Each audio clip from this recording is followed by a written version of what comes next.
പിതാവിന്റെയും പുത്രന്റെയും പരിശുദ്ധാത്മാവിന്റെയും നാമത്തിൽ ആമേൻ.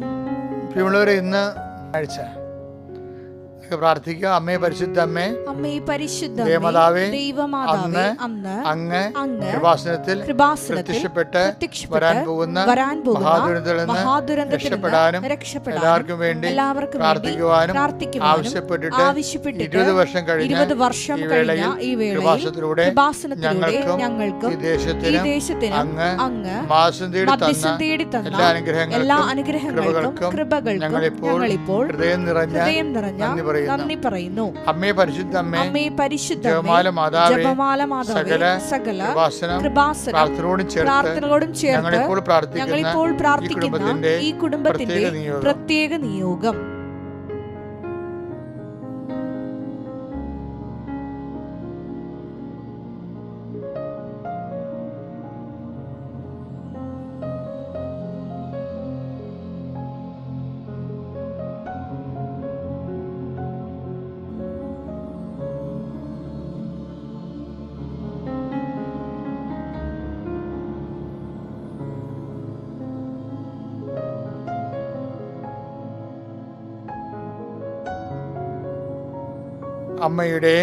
അമ്മയുടെ പ്രത്യക്ഷീകരണത്തിന്റെ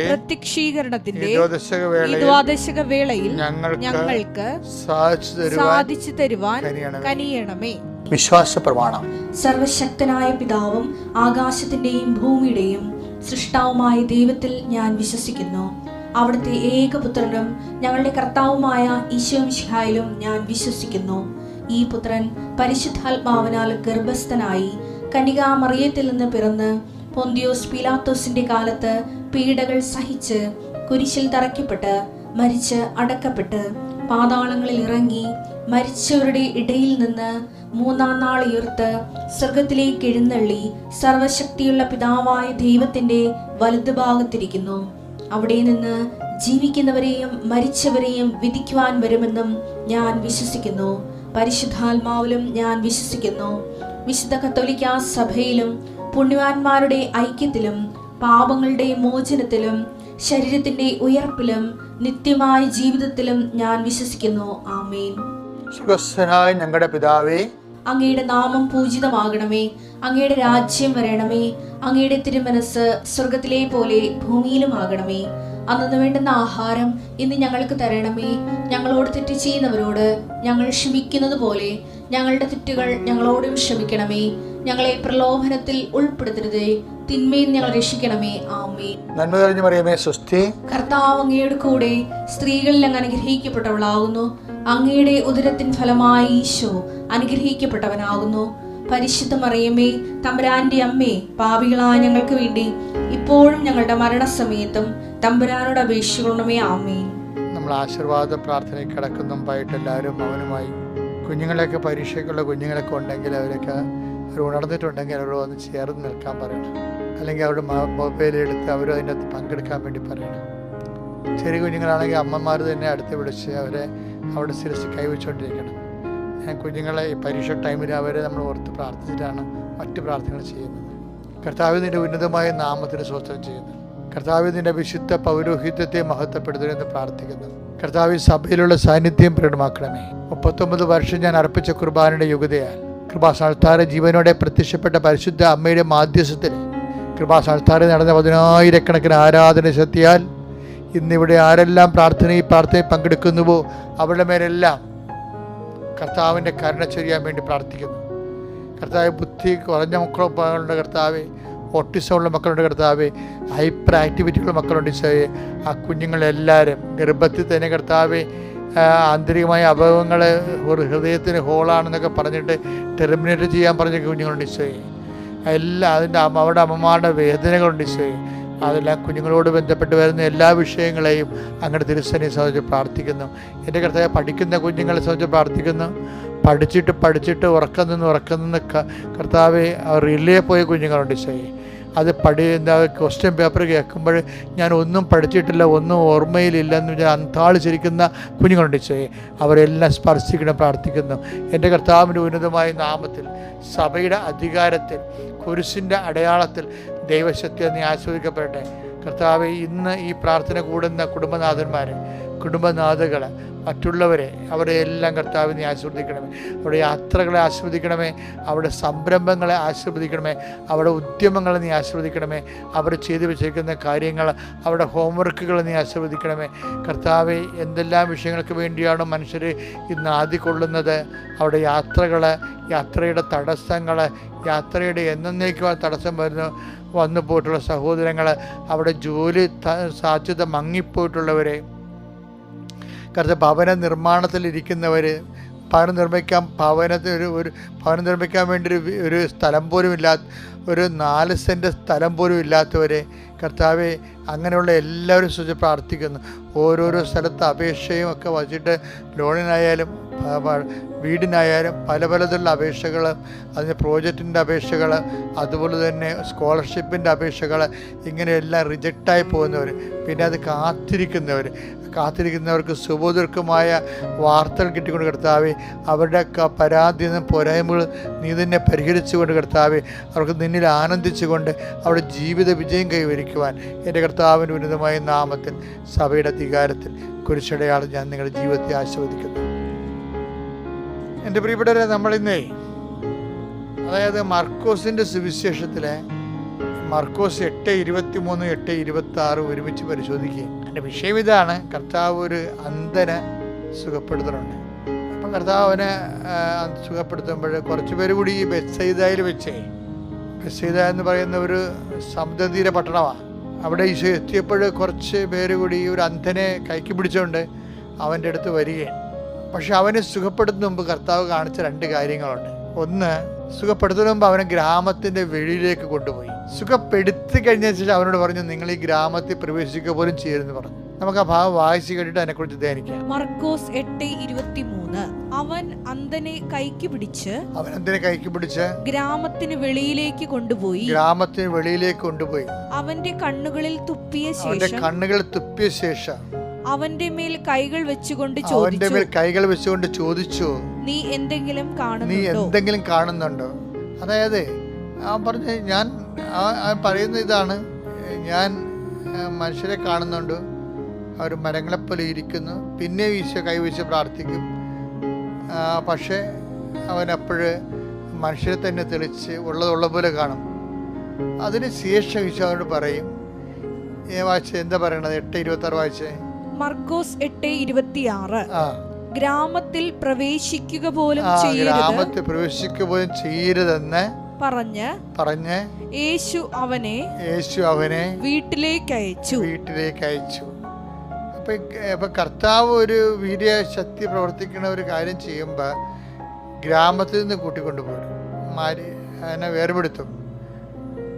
പിന്നീട് അവന് ആ കർത്താവിനെ കണ്ടു കഴിഞ്ഞാൽ പിന്നീട് ആ ഗ്രാമത്തിൽ പ്രവേശിക്കാൻ കർത്താവ് അനുവദിക്കത്തില്ല. എന്ന് വെച്ച് കഴിഞ്ഞാൽ അവരുടെ ആ അന്ത്യസ്ഥിതി ആദ്യത്തിനേക്കാൾ മോശമെന്ന് തോന്നിയിട്ടില്ലേ? ആ വചനം എടുത്തേ, ഹെബ്രായർ 6:4 എടുത്തേ.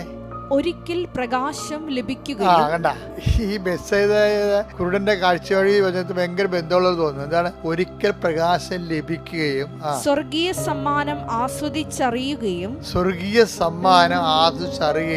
പരിശുദ്ധാത്മാവിൽ പങ്കുകാരാവുകയും ദൈവാനുഗ്രഹത്തിൽ പങ്കുകാരാവുകയും ദൈവവചനത്തിന്റെ നന്മയും വരാനിരിക്കുന്ന യുഗത്തിന്റെ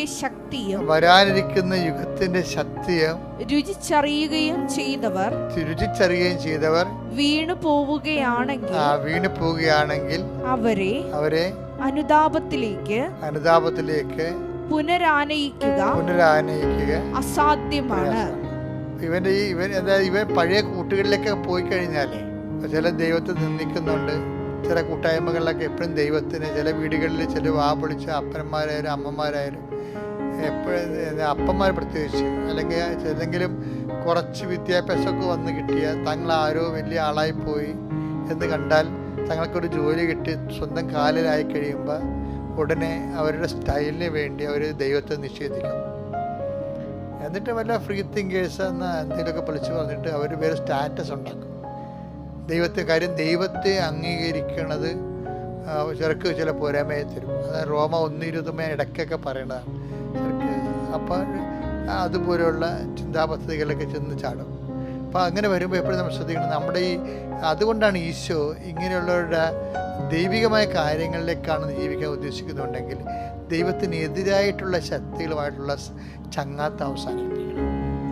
അതുകൊണ്ടാണ് ചങ്ങാത്തം അവസാനിപ്പിക്കണം. അതെപ്പോഴും നമ്മൾ ശ്രദ്ധിക്കണം. കാര്യം അവരെപ്പോഴും അവരുടെ തൊണ്ട ശവക്കുഴിയാണെന്ന് പറയത്തില്ല, എപ്പോഴും നെഗറ്റീവ് തന്നെ പറഞ്ഞുകൊണ്ടിരിക്കത്തില്ല, എപ്പോഴും ദൈവത്തിനെതിരെ നെഗറ്റീവ് പറഞ്ഞുകൊണ്ടിരിക്കും. റോമ 3:13 എടുത്തേ. അവരുടെ തൊണ്ട തുറന്ന ശവക്കുഴിയാണ്. അതാണ് ഗ്രാമം. മനസ്സിലായില്ലേ? ചില ആൾക്കാർ സംസാരിക്കണ്ട, എപ്പോഴും ദ്വയാർത്ഥം ഉണ്ടാവും. ഈ ഊള മനുഷ്യരൊക്കെ അങ്ങനെയാണ്, ദ്വയാർത്ഥം ഉണ്ടാവും. എപ്പോഴും എന്ത് സംസാരിച്ചാലും തെറി ഉണ്ടാവും അതിൻ്റെ അകത്ത്. അവരുടെ തൊണ്ട തുറന്ന ശവക്കുഴി അറിയാവില്ല, ശവക്കുഴിനെ തുറന്നു കിടന്നാൽ എന്തും ദുർഗന്ധമായിരിക്കും.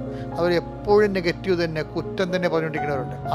പള്ളിയിലെ കാര്യം പറഞ്ഞാൽ ഉടനെ കുറ്റം പറയും, അച്ഛന്മാരൊക്കെ കഴിഞ്ഞാൽ ഉടനെ കുറ്റം പറയും, വേറെ എന്ത് ധ്യാനകേന്ദ്രം പറഞ്ഞാൽ ഉടനെ കുറ്റം പറയും. അവിടെ തൊണ്ട തുറന്ന ശവക്കുഴിയാണ്. അപ്പം അതാണ് ഗ്രാമം എന്ന് പറയുന്നത് ഈശോ ഉദ്ദേശിക്കുന്നത്.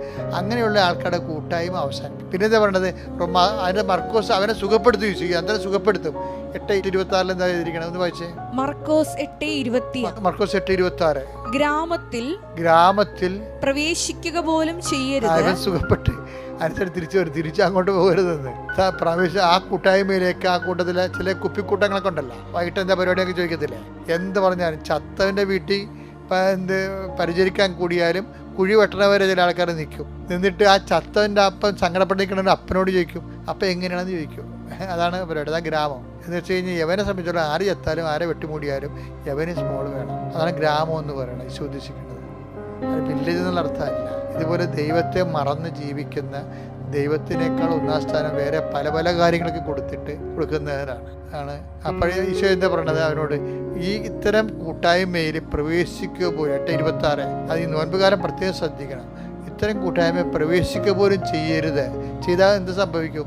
അത് 2:10 സംഭവിക്കും. എന്താ 2:10 വായിച്ചേ. നമ്മുടെ കർത്താവും രക്ഷകനുമായ യേശുക്രിസ്തുവിനെ കുറിച്ചുള്ള അറിവ് മൂലം, അതാണ് ഈ അറിവാണ് ഇവന് കിട്ടിയിരിക്കേണ്ടത്. ഈ അന്തനി അറിവ് മൂലം അവർ ലോകത്തിന്റെ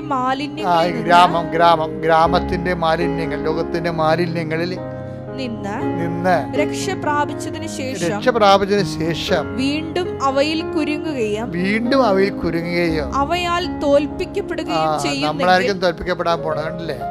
കാര്യം ദൈവത്തിനെതിരെ സംസാരിക്കുന്നവൻ എപ്പോഴും പകയുള്ളവനും ഉള്ളിൽ വിഷമുള്ളവനും ഒക്കെ ആയിരിക്കും. അവൻ ഭയങ്കര യുക്തിയും തന്ത്രങ്ങളൊക്കെ പറയും. കാര്യം എന്താ വെച്ചാൽ നമ്മളെ സംബന്ധിച്ചിടത്തോളം നമ്മളുടെ കയ്യിലുള്ളത്, എനിക്ക് എപ്പോഴും തോന്നിയിരിക്കുന്നത്, ദൈവം ഒരു പരീക്ഷണ വസ്തുവോ അല്ലെങ്കിൽ നമുക്ക് പരീക്ഷിച്ച് തെളിയിക്കാൻ പറ്റുന്ന ഒരു ഇക്വേഷനോ ഒരു ഫോർമുലയോ ഒന്നുമല്ല. ദൈവത്തെക്കുറിച്ച് നമുക്ക് വ്യക്തിപരമായ അനുഭവങ്ങളാണ് ഉള്ളത്. ആ വ്യക്തിപരമായ അനുഭവങ്ങൾ ചില ലക്ഷക്കണക്കിന് അനുഭവങ്ങളാണ്. അതുകൊണ്ടല്ലേ ആൾക്കാർ വിശ്വാസം നിൽക്കണത് അങ്ങനെ. അപ്പം അതുകൊണ്ട് ആ അനുഭവം അവർക്ക് ഉണ്ടാകത്തില്ല. അപ്പോൾ എത്ര രാത്രിയും പകലും അവരുടെ തർക്കിച്ചതിന് കാര്യമൊന്നുമില്ല. അപ്പം അതുകൊണ്ട് തന്നെയാണ് എന്താണ് ലോകത്തിന്റെ മാലിന്യങ്ങളിൽ നിന്ന് ലോകത്തിന്റെ മാലിന്യങ്ങളിൽ രക്ഷപ്രാപിച്ചതിന് ശേഷം വീണ്ടും അവയിൽ കുരുങ്ങുകയും അവയാൽ തോൽപ്പിക്കപ്പെടുകയും ചെയ്യുന്നെങ്കിൽ അവരുടെ അന്ത്യസ്ഥിതി. അപ്പൊ വീണ്ടും പഴയ കുപ്പിക്കൂട്ടങ്ങളിലേക്ക്, അതുപോലെ കുനായ്മ കൂട്ടങ്ങളിലേക്ക് പോയി കഴിഞ്ഞാൽ നിങ്ങളുടെ അന്ത്യസ്ഥിതി ആദ്യത്തേതിനേക്കാൾ മോശമായിരിക്കും. കൂട്ടായ്മയും കൂട്ടുകെട്ടുമൊക്കെ ചെയ്യണം കേട്ടാ. ഉള്ള കാര്യം നേരത്തെ പറഞ്ഞേക്കാം. നോൻപ് കാലത്തെ പ്രത്യേകം ശ്രദ്ധിക്കണം. അല്ല, നോൻപും അതും ശരി ഇതും ശരി, നോൻപും ഇതൊക്കെ ആയിട്ട് ഒരിക്കലും ഒരുമിച്ച് പോകത്തില്ല. കുറച്ചൊക്കെ നട്ടല് വേണം. വാഴപ്പിണ്ടി വെച്ചിട്ട് കാര്യമില്ല. ആധ്യാത്മികത എന്ന് പറയുന്നത് നട്ടലുള്ളവർക്കുള്ളതാണ്. Thank you. അത്യപൂർവ ദൈവാനുഭവങ്ങൾ ഇനി നിങ്ങൾക്കും സ്വന്തം. ഈ യൂട്യൂബ് ചാനൽ ഇതുവരെ സബ്സ്ക്രൈബ് ചെയ്തിട്ടില്ലെങ്കിൽ ഇപ്പോൾ തന്നെ സബ്സ്ക്രൈബ് ചെയ്യുക. ഈ വീഡിയോ ഇപ്പോൾ തന്നെ നിങ്ങളുടെ